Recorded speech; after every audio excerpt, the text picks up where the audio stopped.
विधानसभा चुनाव में करारी हार झेलने के बाद जम्मू कश्मीर के पूर्व मुख्यमंत्री गुलाम नबी आजाद की पार्टी डेमोक्रेटिक प्रोग्रेसिव आजाद पार्टी अब टूट की कगार पर है। चुनाव से पहले भी उनके कई ऐसे साथी जो कांग्रेस में उनके साथ रहा करते थे, उनके साथ चला करते थे और नई पार्टी के गठन के बाद उन्होंने कांग्रेस को छोड़कर गुलाम नबी आजाद की पार्टी का दामन थाम लिया था। वो चुनाव से पहले ही माहौल को भांपते हुए दोबारा कांग्रेस में वापस चले गए थे। और अब ये जानकारी निकल कर आ रही है कि जिस तरीके से विधानसभा चुनाव में आजाद की पार्टी को करारी हार झेलनी पड़ी है, कई जगह पर उनकी जमानत तक जब्त हो गई। ऐसे में उनकी पार्टी एक बार फिर टूट की कगार पर है और उनके कई पुराने साथी अब उनका साथ छोड़कर दोबारा कांग्रेस ज्वाइन करने जा रहे हैं। ये खुलासा जो है वो जम्मू कश्मीर कांग्रेस प्रदेश कांग्रेस कमेटी के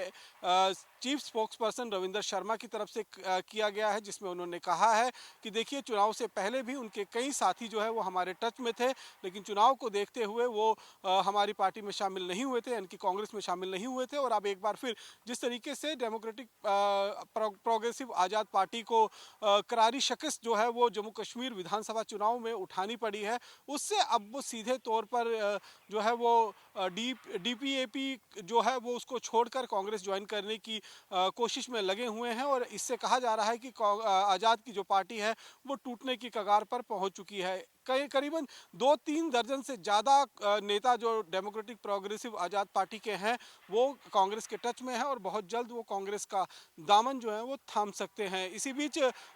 डीपीएपी के जो स्पोक्सपर्सन हैं उन्होंने भी इस बात को लेकर कहा है कि देखिए, हमारी पार्टी है, कोई छोड़कर जाना चाहता है तो उसमें कोई हर्ज नहीं है और जो जाना चाहता है वो जाएगा, जो आना चाहता है वो आएगा। यानी कि जिस तरीके से एक बड़ा विजन लेकर जम्मू कश्मीर के अंदर एक नई रीजनल पार्टी का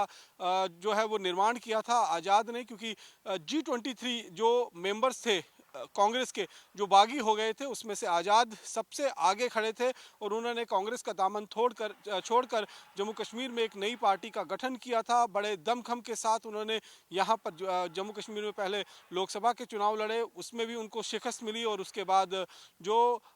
विधानसभा का चुनाव था उसमें भी उनको भारी शिकस्त जो है वो झेलनी पड़ी थी। तमाम 90 जो सीटें हैं उसमें अधिकतर सीटों पर जो है उनकी जमानत जब्त होती हुई नजर आई और ऐसे में अब उनका भविष्य जो है वो अंधकार में, उनकी पार्टी का भविष्य जो है वो अंधकार में लटकता हुआ नजर आ रहा है। ऐसे में आज़ाद की पार्टी का दामन जो है उनके पुराने साथी छोड़कर दोबारा कांग्रेस का दामन थामने की कवायद उन्होंने शुरू कर दी गई है। और ये जम्मू कश्मीर में एक बड़ा पॉलिटिकल डेवलपमेंट है, क्योंकि जब आज़ाद ने कांग्रेस को छोड़कर जम्मू कश्मीर में एक नई क्षेत्रीय पार्टी का निर्माण किया था तब उन्होंने दमखम भरा था कि देखिए, जम्मू कश्मीर के लोगों की आवाज़ उनकी पार्टी बनेगी और उनके लिए साफ तौर पर जो है वो जम्मू कश्मीर की भलाई के लिए काम करेंगे। कई तरह के पहले कयास लगाए गए, कहा गया था कि गुलाम नबी आज़ाद चुनाव लड़ेंगे, लेकिन जब उनको लगा कि शायद उनको वो सफलता हासिल नहीं हो पाएगी जिस उम्मीद से उन्होंने नई पार्टी का गठन किया था, और जो उनका होम टाउन है यानी कि चेनाब रीजन का इलाका है वहाँ पर भी उनको भारी शिकस्त का सामना करना पड़ा था।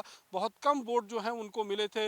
लोकसभा चुनाव के दौरान भी। तो ऐसे में उनको ये पहले ही कयास लग गया था कि कहीं ना कहीं उनकी पार्टी का भविष्य जो है वो अंधकार में लटकता हुआ नजर आ रहा है। और ऐसे में वो